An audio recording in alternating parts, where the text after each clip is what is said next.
kansooke okulamusaako nga bulijjo wano ku Uganda at large. Ssemakadde ategeezezza n'agamba nti nga Uganda Law Society batunuulira buli kimu ekigenda mu maaso n'eriiso ejjogi ku nsonga z'abeesigye, era nga okuwozesebwa mu kkooti ey'amagye ey'abamukwata mmundu ekyo bakitunuulidde nnyo Ssemakadde. Era abamu ku abo abayisa amaaso mu Ssemakadde ne batandika okugamba nti eyo njaga, nti Uganda Law Society eyinza kukolawo ki? Terina kyeyinza kukolawo, erina buyinza ki? Kakati nange we neebuuliza ne ŋŋamba nti ekitegeeza Uganda Law Society terina makulu. Terina makulu kubanga njagala okubabuulira baganda bange nti singa oba gwe wenda gwe baali basibyeko naddala ku nsonga ez'amancoolo ne wabulayo n'omuntu n'omu ajja okulwanirira, ekyo kikumalamu nnyo amaanyi, era awo we wava obutali bwenkanya naddala ku nsonga za justice, we wava obutali bwenkanya n'abantu okubeera ne bafa ekimugunyu kubanga babuliddwa bantu bannaabwe abajja okubeera nga babalwanirira, kubanga bagamba nti buli muntu agumira ku munne. Ekyo kyenjagala mumanye. Kati kikulu nnyo omuntu okubeera nga katugeze eddembe ery'obuntu oba nga anyigiriziddwa ne wabeerawo abakola noise mugirabanga noise, naye noise ekola kinene nnyo kubanga ereetera embeera okubeera nti nno at least eteekebwamuko ku bbugumu nti singa osibwa ne wabulawo n'omuntu ajja okukulambula oba okukwogerera oba okuwolereza, ekintu ekyo kiba kibi nnyo. Kakati ekyebuuzibwa abagamba nti nno Ssemakadde okugamba nti nno tutunuulira n'eriiso ejjogi nga Uganda Law Society ensonga z'abeesigye nga awozesebwa mu kkooti ey'amagye, ekyo kwegamba teyalisaanye ku kyogera. Ye lwaki tuba tumala ebiseera mu kuwagira oba mu kutunuulira kati nga bwe kyali kampeyini ezaaliwo mu Uganda Law Society nga balonda president wa Uganda Law Society, ebbugumu lyali lyaki eryo? Lyali lyaki? Kubanga ku mulembe guno gwa Ssemakadde tulaba nga Uganda Law Society at least eri active, evaayo n'eyogera. Kakati ekyebuuzibwa nti Uganda Law Society terina makulu, kubanga abantu abamu bagamba nti tewaliwo kyeyinza kukolawo. Kakati era ng'omuntu yeebuuza lwaki tulaba nga waliwo abantu abalumira ogwa waggulu okulaba nga at least basiteginga nekku ku Ssemakadde batuuke okubeera nga bamusuuza oba pulezidenti bwa Uganda Law Society, kubanga tukitegedde terina makulu. Ng'abantu abamu bagezako okubeera nga batugamba nti ne mu nsonga z'abeesigye terina kyeyinza kubeera ng'ekolawo, naye Uganda Law Society kwegamba eno nsuubira okuba nze nti erina okulaga obumalirivu, kubanga bwe gwali badde omulimu gwayo okubeera nga enyweza principles eza justice, okubeera nga enyweza ennono z'obwenkanya wamu n'enfuga ey'amateeka, rule of law. Simanyi oba ndowooza mu Luzungu nyinza okugamba nti its commitment to uphold the principles of justice and the rule of law. Oba nkyogedde bulungi? Ndowooza olulungu lwange olw'ebitege, naye ndowooza bwekityo bwe kiri. Bwekityo bwe kiri. Kakati bwe kiba nti bwekityo bwe kiri, kitegeeza nti tuba tulina ogyeteekamu obwesigirwa, kuba nti wano mu Uganda ekizibu ekiriwo nti kyovudde olaba nga abantu balowooza nti okusalawo mu mateeka kwa muntu nga Gen. Museveni yekka oba Muhoozi oba omuntu omulala yenna, kubanga be bavuddeyo kutulaga nti be balina vision, be basalawo, be bakola buli kimu. Kati kitegeeza nti waliwo abantu abamu nga bo bamanyi nti abo be balina okukola ki, be balina okusalawo. Kituufu essaawa eno be basalawo, era omuntu wabeera pulezidenti w'eggwanga kitegeeza abeera asalawo era kinene. Naye kati wano Uganda mu nkola eya nakyemalira, awo ebyo byonna bwe bifiira nti gwe ne bwebanga gwe pulezidenti w'eggwanga kitegeeza obaako bw'okoma. Naye kati tukiraba nti John Museveni institutions zonna yazimalamu amaanyi zonna. Tumulabanga esiga eddamuzi gyali era yasalawo n'ateekawo ne kooti y'amagye n'abanga ne basivilians abatwale yabasalirewo abalamule nga bw'ayagala. Palamenti eyo yagimaamira mukimanyi bulungi nnyo baministers bo abo tewakyali kubuuza kubanga buli muntu yenna akolerera kubeera minisita RDC mubimanyi ebyo. Kakati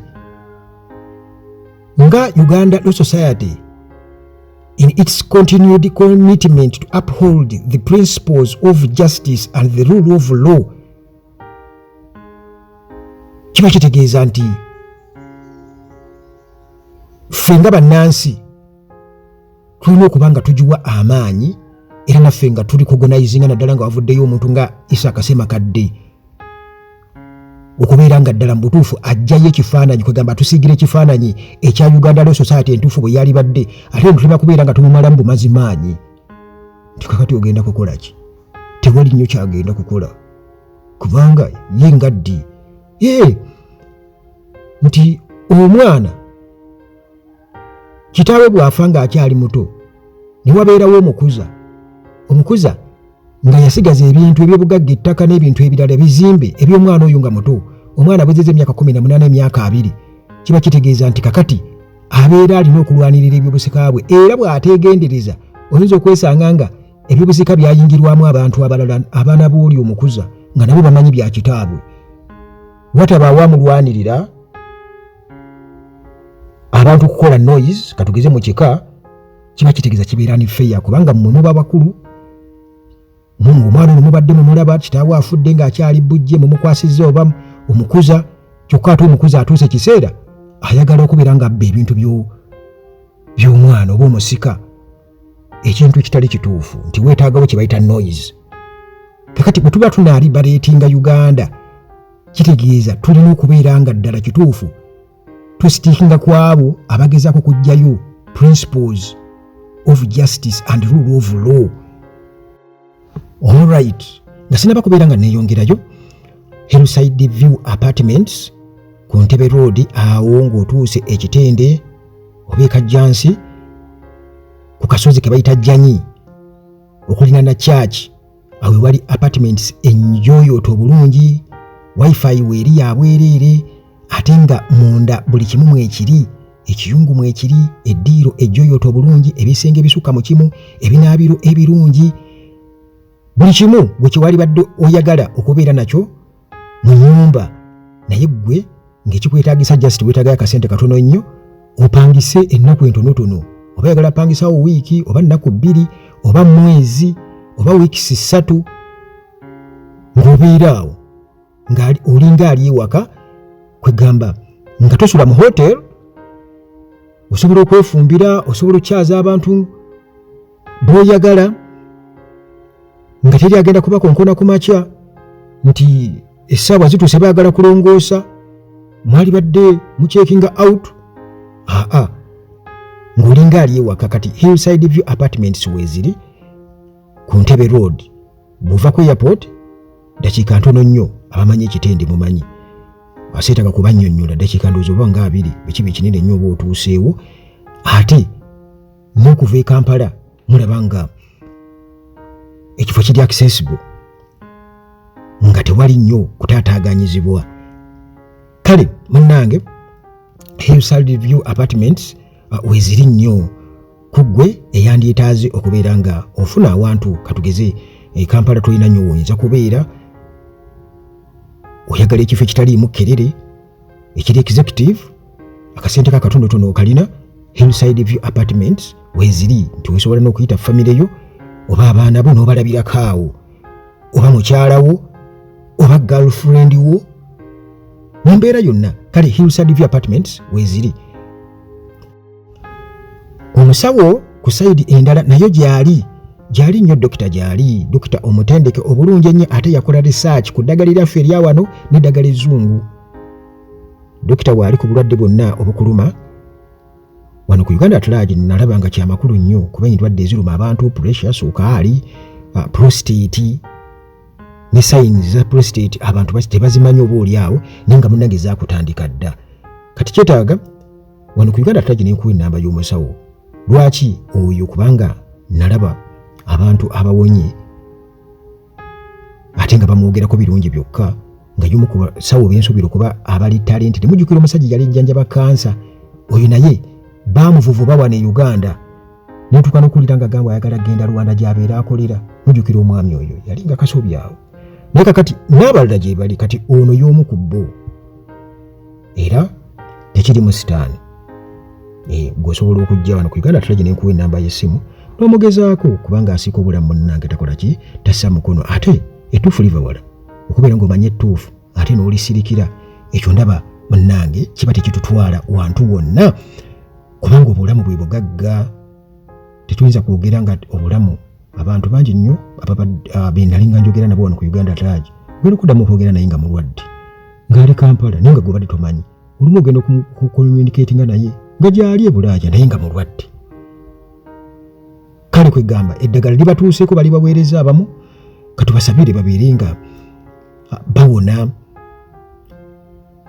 N'abannajjada investments gye bali, gwe ayagala okugula ennyumba oba okuzimba ennyumba, okugula ettaka, okutunda ettaka, ayagala okusimba nga kalitunsi, abannajjada investments nabo we bali.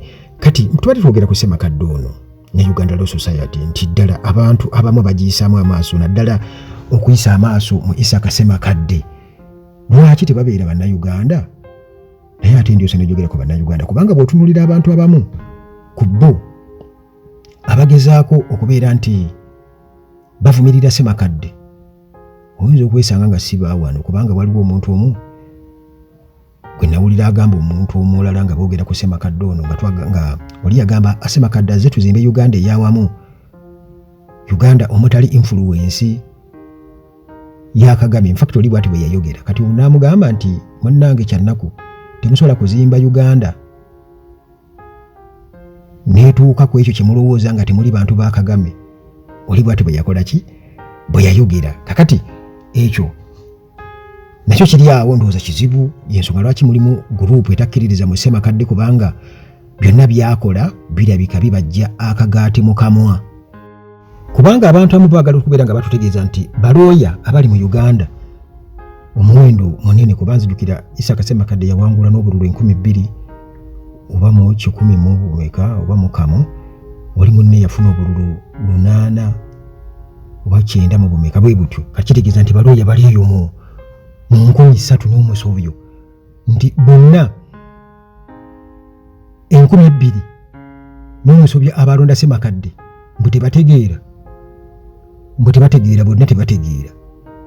Naawe ekyo kiraba nti mutuufu kya bulimba, nti mu butuufu buli muntu yeetaaga chansi okusobola okubeera ng'akola ki, nga aggusa ekyo ekimulimu. Tuleme kulowooza bulowooza nti oyo mulalu anti laba asiba enviiri.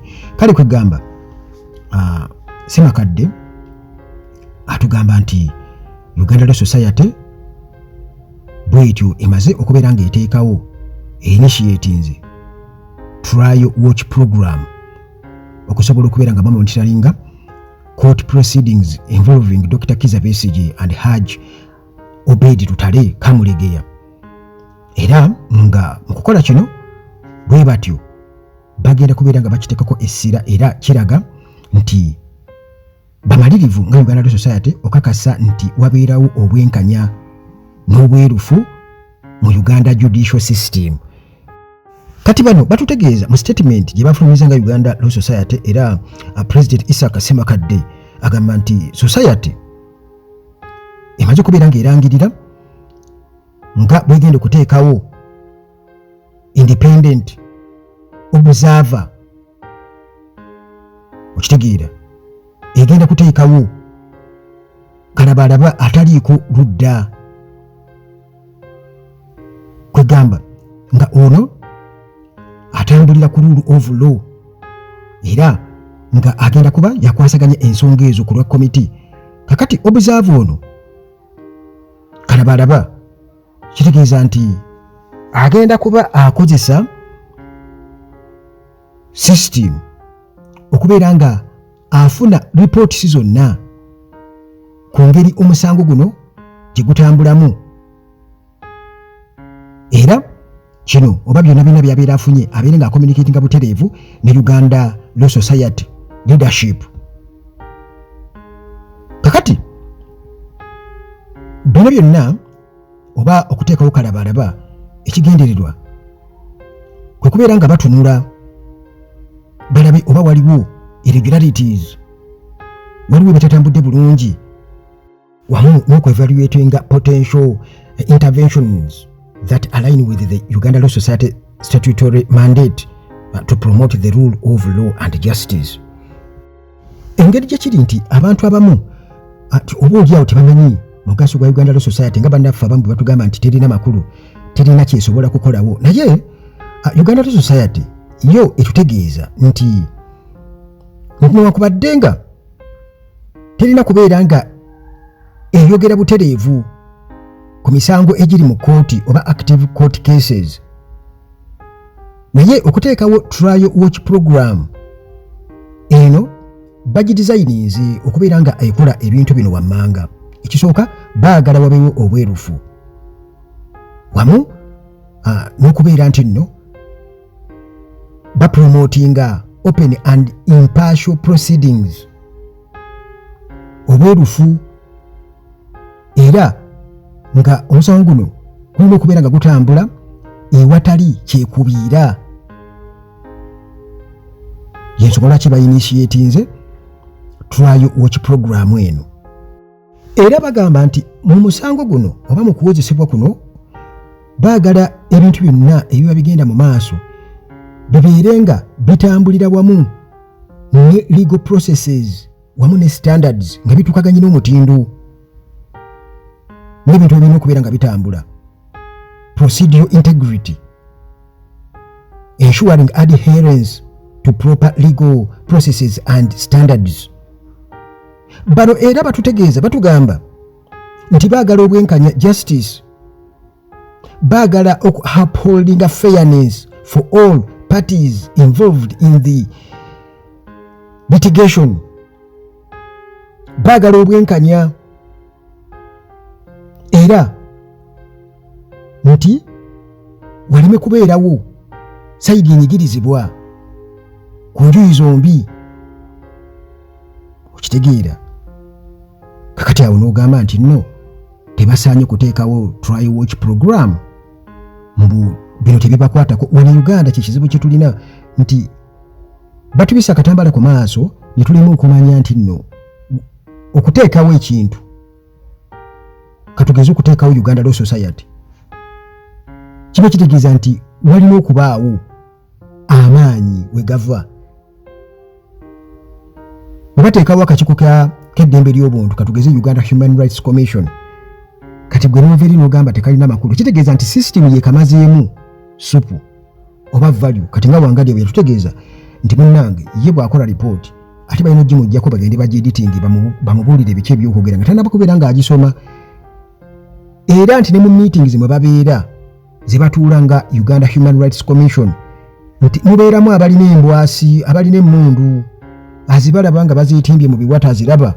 Kateebereza obunkenke ng'obwo ti omusajja muba munyumye muteesa, mutandise okuteesa n'ajjayo pisito n'agiteeka ku mmeeza, ng'ogitunuulira pisito n'omwana n'agijjayo n'agiteeka ku mmeeza nga bayogera naawe kaakati oba okyalina ky'oyogera tiwali. Kati kitegeeza nti ffe nga bannansi ate tetusaanye kubeera ng'oba oli awo tuvumirira Uganda Human Rights Commission, kubanga already newankubadde General Museveni yalonda akulira akakiiko ako, naye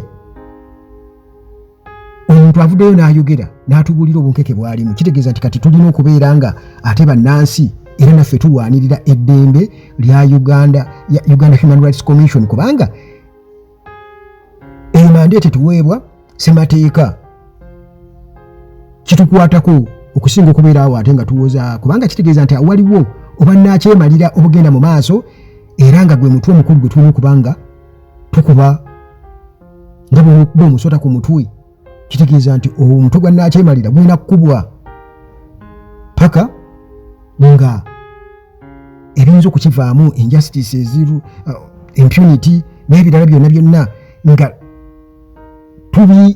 jewo wakiri kale tubikendezezzaako ekitundu kubanga kiyinza okuba nti kizibu nnyo okubimalawo naye tusobola okubeera nga tubikuba bagamba nti addinga n'amawulu yagajjamu omukkutu bwe tugenda tukuba netutandikira kusema kaddenga bwazze Mwangadye bw'ayogera ne tukivumirira n'abalala kiba kitegeeza nti nakyemalira aba agenda kukoona ne sisitimu ze ezo ze bayogerako zi Musevenism. Kakati Ssemakadde ye agamba nti mu kutandika kino oba kino kyatandiseewo kitegeeza nti babeera bamaze okubeera nga balaga approach engeri gye bagenda okubeera nga baŋŋangamu Uganda Law Society engeri gyogenda okuŋŋangamu n'okusafeguardingamu judicial independence and accountability wano mu Uganda. Era n'agamba nti nno kino munaekikolenga okujjukiza oba okubagulizaako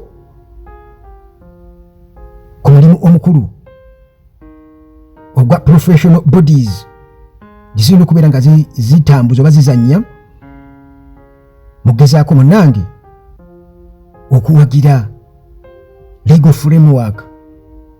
Kakati Uganda Law Society okubeera nga bwetyo emaze otukakasa nti esimbudde mu kino kitegeeza nti kino kigenda kubeera nga kiyambako abantu okubeera nga bafuna obwesige oba confidence mu nkola ey'amateeka naddala munnange ku nsonga za high profile cases kati nga eya Dr. Kizza Besigye ne Haji Obeid Lutale. Waliwo gwe nalaba nga agamba nti si ye Haji Kamulegeya ye Haji Obeid Lutale naye Kamulegeya ya kitaawe kiba kitegeeza nti era libalirye